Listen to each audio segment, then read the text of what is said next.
Black Mirror Season 6, Episode 5, Demon 79, possesses some shocking twists that need further explanation. The final episode of the most recent season of the highly acclaimed dystopian and social critiquing Black Mirror series breaks its usual theme of technological cynicism and dives into the supernatural and horror genres. Demon 79 follows the story of Nida in northern England in 1979. A sales associate who mistakenly summons a demon named Gap, who tells her she must commit 3 murders in 3 days to prevent the end of the world. Demon 79 presents an interesting moral dilemma akin to the classic trolley problem of philosophy, which was introduced in 1967 by Philippa Foot. The issue centers on the central question of whether someone should incite the death of a few to save the lives of many. Nida is convinced that she is doing the right thing by trying to kill 3 people in order to prevent a questionable apocalypse that Gap warns her about, although ultimately she fails to prevent the end of the world despite her efforts. The mysterious domino-like talisman Nida finds in Demon 79 is the vessel that invokes Gap in the episode. Nida is instructed by her boss to take her lunch in the basement of the store she works at due to racially charged complaints from her rude coworker. As a result, Nida enters the strange and cluttered basement, where she ultimately comes across the talisman. She hears Gap's voice through the item, which has the unique Black Mirror symbol on it that was first seen in Season 2, Episode 2, White Bear. The symbol has recurred several times throughout the series, and is one of the most central Black Mirror Season 6 Easter eggs that typically represents something malicious and powerful in several episodes.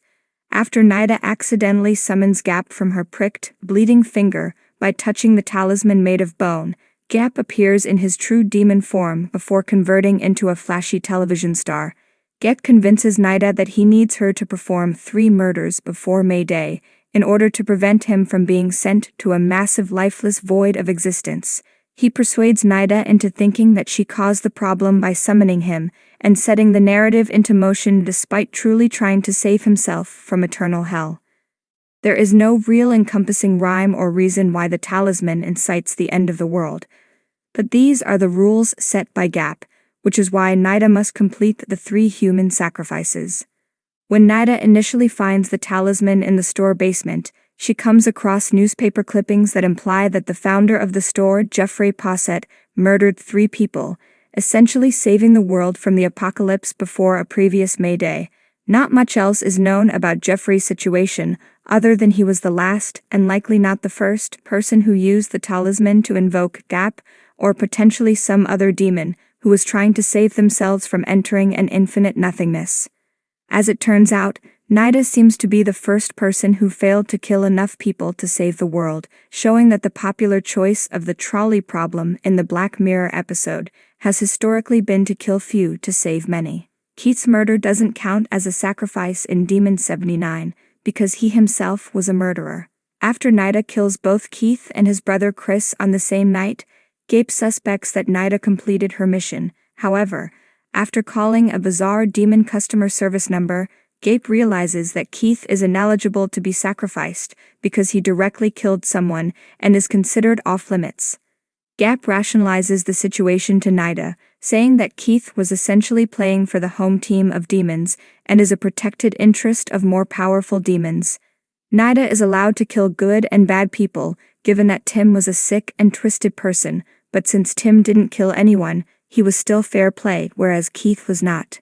The eventual end of the world in Demon 79 that Nida essentially causes is not completely Nida's fault. She was very close to killing Michael and completing her mission, however she was thwarted by police who obviously believed they were doing the right thing. Nida begins to appear maniacal and unwell in front of the police officers after she's arrested, claiming that she was trying to kill Michael to save the world. While that is a completely ridiculous and terrifying conviction, it turns out to be true in the world of Demon 79. In the end, part of the blame for the apocalypse can be placed on the cops who didn't and couldn't possibly understand the overarching significance of Nida's killing spree. Nida ultimately joins Gap to spend eternity in oblivion at the end of Demon 79 because it's the best possible thing she could do. With the Earth and most of humankind likely being destroyed due to her failed mission, Nida's options were incredibly slim.